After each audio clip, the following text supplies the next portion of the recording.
સરહદી બનાસકાંઠામાં સતત 3 દિવસના વરસાદને લઈને ખેતરો બેટમાં ફેરવાયા તો સુઈગામ વાવ થરાદ શહેર ભાભર પંથકમાં વરસાદે ધબધબાટી બોલાવી।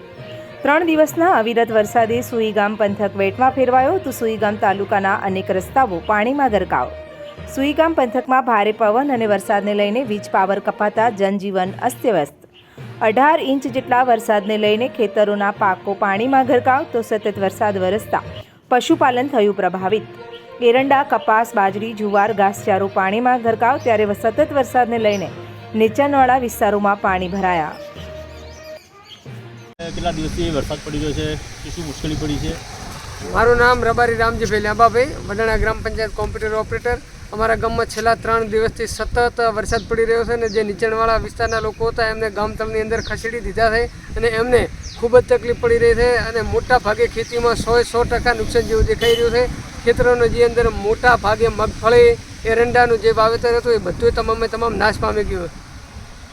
અને સોશિયલ મીડિયાના માધ્યમથી હું સરકારશ્રીને કહેવા માગું છું કે ખેડૂતોનું તાત્કાલિક સર્વે કરવામાં આવે અને એમને જે તે કાંઈ પ્રોત્સાહક રકમ આપવામાં આવે તો પણ ખેડૂતલક્ષી માટે સારું કહેવામાં આવશે।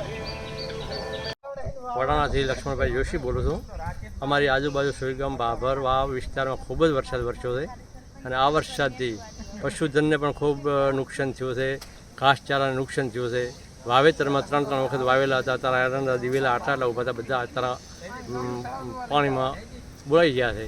એટલે ખેડૂતોને ખૂબ નુકસાન છે, પશુને પણ ખૂબ નુકસાન થયું છે અને ખાવા પીવામાં, અનાજમાં, બીજામાં તારા ખૂબ તકલીફ વસ્તીને પડી રહી છે। તો સરકારને નિવેદન છે કે પૂરતી સહાય કરે તેવી અપેક્ષા સરકાર પાસે છે।